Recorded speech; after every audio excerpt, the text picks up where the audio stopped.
అందరికీ నమస్కారం అండి. నేను మీ కాగడ వినయ్ మాట్లాడుతూ ఉన్నాను. వైసీపీ మాజీ ఎమ్మెల్యే విశాఖపట్నానికి సంబంధించిన మల్ల విజయప్రసాద్పై ఈరోజు ఉదయం నుండి ఎన్ఫోర్స్మెంట్ డైరెక్టర్స్ తాలూకా దాడులు జరుగుతూ ఉన్నాయి.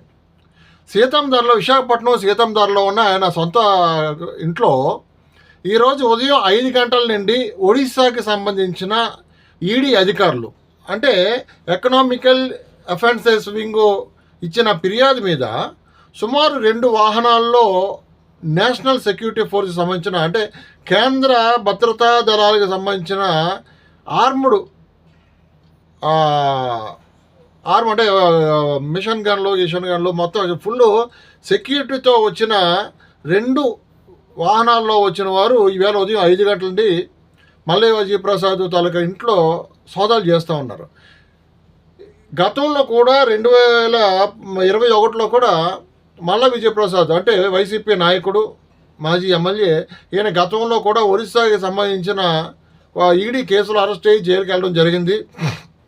2009, 2014 సంవత్సరాలకు సంబంధించిన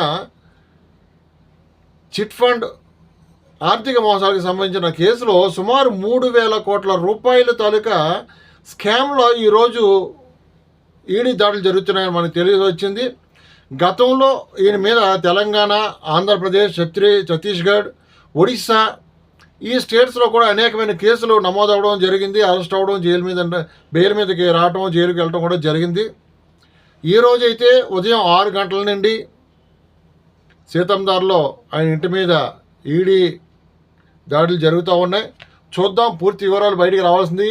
కొన్ని వేల మందిని మీకు అధిక మొత్తంలో వడ్డీలు ఇస్తామని, రకరకాల చిట్ ఫండ్ మోసాలు, అంటే ఆర్థిక సంబంధమైన మోసాల్లో ఈయన మీద కేసులు నమోదయ్యి ఉన్నాయి. పూర్తి వివరాలు తెలియవలసి ఉంది. చూద్దాం. ఈయన ఇప్పటి వరకు వెల్ఫేర్ గ్రూప్ ఆఫ్ కంపెనీస్కి ఎండీగా ఉంటూ దాన్ని రన్ చేస్తూ ఉన్నారు. 5 సంవత్సరాల కాలం ఆయన ఎమ్మెల్యేగా ఉండి వైసీపీకి విశాఖపట్నం జిల్లా కన్వీనర్ ఏదో చేసినట్టున్నారు. విశాఖపట్నంలో వైసీపీకి ఒక రకంగా బలమైన నాయకుడిగా ఉన్న మల్ల విజయప్రసాద్పై దాడులు ఎటు దారి తీస్తాయో మనం చూడాలి.